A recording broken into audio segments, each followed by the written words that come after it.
Hey everyone, welcome back to the Rational Fareed. Got a question for you today. Imagine a wall, not just any wall, but something so huge, so impossibly strong, made of iron and molten copper, built thousands of years ago, and its sole purpose? To permanently trap two terrifying, destructive tribes away from the rest of the world. Sounds like something out of a fantasy epic, right? Like Lord of the Rings or a wild ancient myth. But here's the twist. This isn't just a fantasy story for billions of people around the world. It's presented as historical fact, a real event described in the Quran, where a figure known as Dhul Qarnayn constructs this exact barrier to contain the threat of Gog and Magog until, get this, the actual Day of Judgment. Okay, wait a minute. A massive, indestructible iron wall, built millennia ago, still standing somewhere on Earth, holding back two entire peoples until the end of time. I mean, in an age of satellites, drones, and pretty much knowing every significant geographical feature on the planet. How have we not, found this thing? That's the question, isn't it? And it's the central mystery we're tackling today on the Rational Fareed. We're going to dig into what the text actually says, compare it to history and maybe a few surprising legends, and ask the obvious question. If this wall is supposed to be real and still standing, where in the rational, verifiable world is it? You're not going to want to miss this. Let's dive in. Alright, so let's get into the details of what the claim actually is, according to the Quran. We're primarily looking at chapter 18, starting around verse 92, which tells the story of this figure called Dhul Qarnayn. He's portrayed as a powerful, righteous ruler who travels to different parts of the world. And in one of these journeys, he encounters a people who are seriously troubled by two tribes. These are the famous Gog and Magog. The text describes them as causing mischief in the land. Basically, bad news. So, the people ask Dhul Qarnayn for help. They offer him tribute if he'll build a barrier between them and Gog and Magog. Dhul Qarnayn agrees but refuses the money. He says the strength God has given him is enough, and he'll build the barrier if they just help him with labor. And this is where we get the description of the wall itself. In verses 96 and 97 of chapter 18, you can see them here maybe, he instructs them, "Bring me pieces of iron." He then has them pile it up, leveling it between the flanks, likely meaning between two mountains or geographical features. Then he says, "Blow," referring to using bellows or fire to heat the iron. And when it's red hot turned into fire, he commands, "Bring me molten copper to pour over it." Think about that construction method for a second. Solid iron, then a layer of molten copper poured over it. The text is pretty emphatic about the result. Verse 97 says, "So they could neither scale it, nor could they make a hole in it." This wasn't just a deterrent. It was presented as an absolutely impenetrable barrier, designed to contain Gog and Magog permanently. Now, for the timeline. The text continues in verse 98, with Dhul Qarnayn calling it a mercy from my Lord. But then comes the crucial part. Verse 99, "But when the promise of my Lord is fulfilled, he will level it, and my Lord's promise is true. And that day, we shall let them surge over one another. The trumpet will be blown, and we shall gather them all." This phrase, "that day we shall let them surge over one another," is tied directly to the release of Gog and Magog. And the mention of the trumpet is a clear reference to the apocalyptic events associated with the Day of Judgment in Islamic belief, referenced in other places in the Quran as well. Chapter 21, verses 95 to 97, reinforces this, saying there's a ban on certain populations returning until the Gog and Magog people are let through their barrier, and they swiftly swarm from every hill.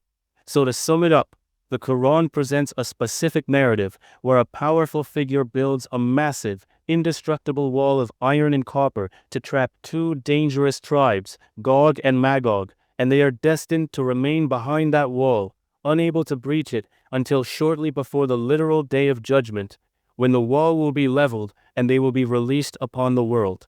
That's the claim on the table.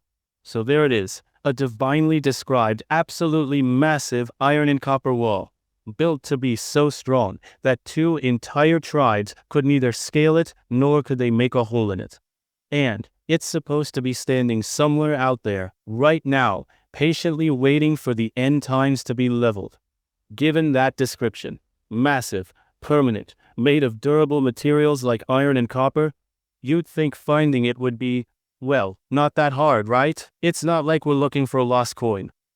But here's the reality check.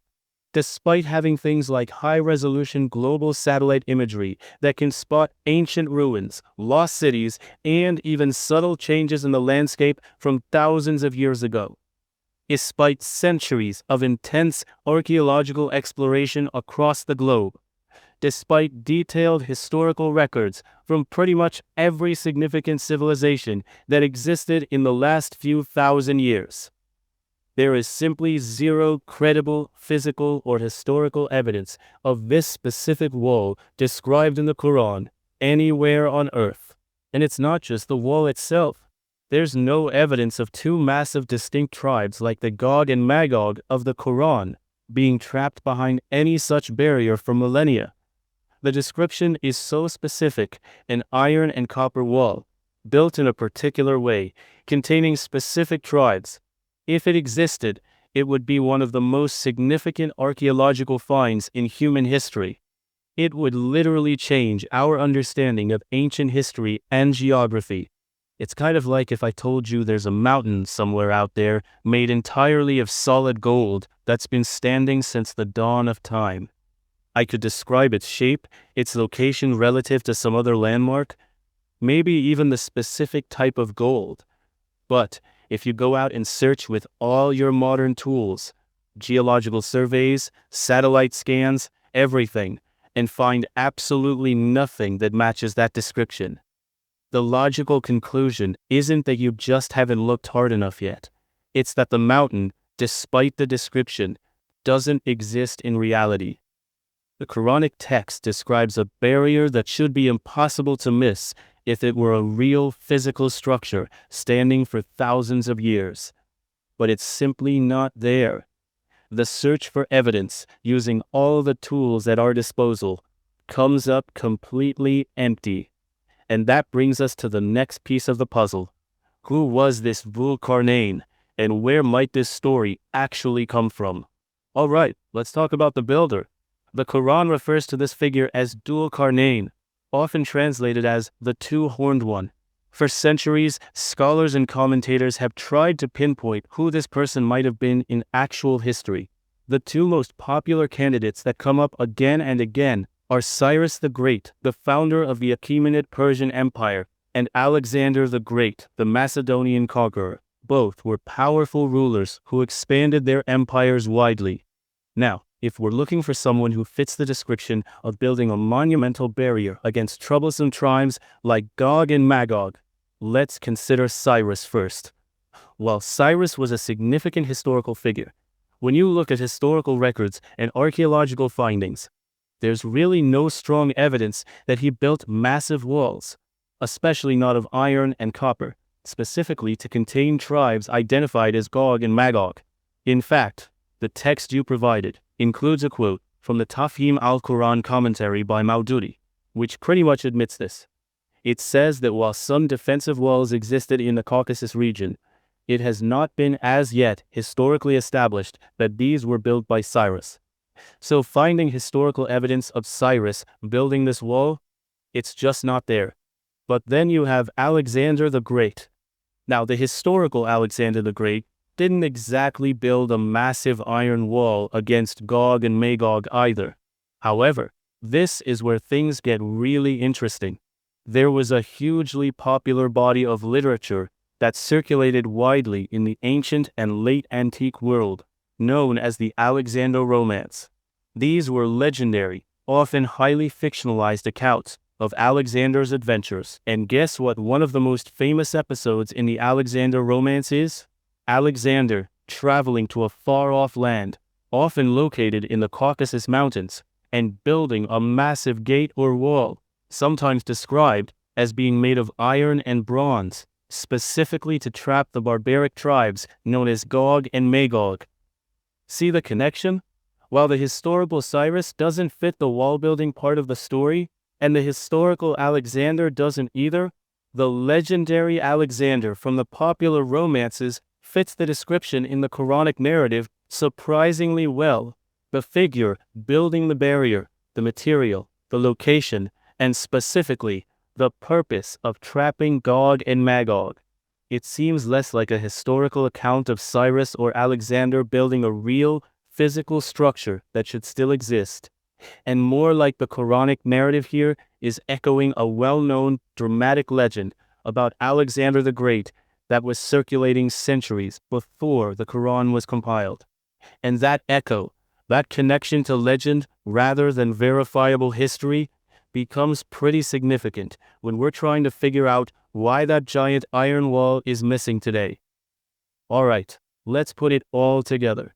We have this account in the Quran describing a powerful figure, Dhul Qarnayn, building a massive, impenetrable barrier of iron and molten copper, often placed in a mountainous region like the Caucasus, specifically to contain the destructive tribes of Gog and Magog until the end times. And then we have the widely popular legendary tales, the Alexander romance, circulating for centuries before the Quran, which feature Alexander the Great, often depicted as the two-horned one himself in some versions, building a very similar massive wall, sometimes explicitly made of iron and bronze, in a mountainous region often identified with the Caucasus, precisely to trap, you guessed it, Gog and Magog. The parallels here are, frankly, pretty undeniable. The builder, the unique material, the location, and the exact tribes being contained.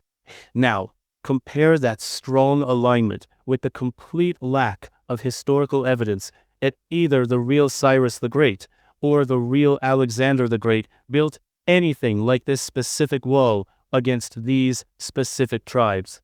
Historical records of their actual deeds just don't match the Quranic narrative in this instance.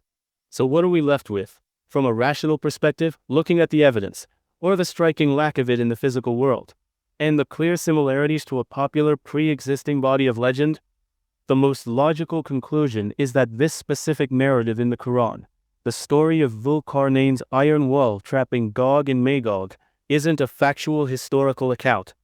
Instead, it appears to be the incorporation of a widely known and influential legend from the time, specifically the legends surrounding Alexander the Great and his mythical wall. This isn't uncommon, by the way. Many ancient and even later religious and historical texts incorporated existing stories, myths, and legends that were part of the cultural landscape. Narratives evolve, they get retold, and sometimes they get woven into new frameworks.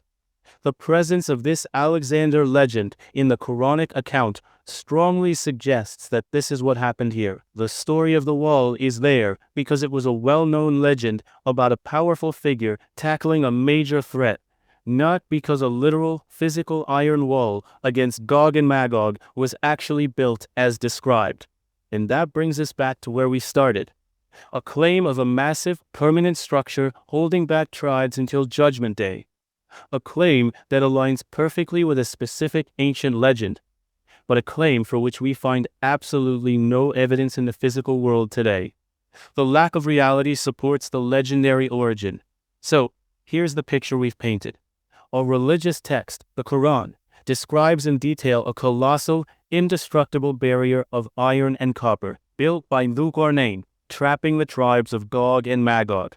And according to those same verses, like chapter 21, verses 95 through 97 we looked at, the destruction of this wall and the unleashing of Gog and Magog are explicit signs tied directly to the approach of Judgment Day, preceded by things like the blowing of the trumpet.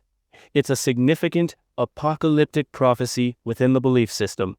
But for that prophecy to be literally true, for Gog and Magog to physically swarm from every hill after their barrier is removed just before the end times, that massive physical iron wall has to exist.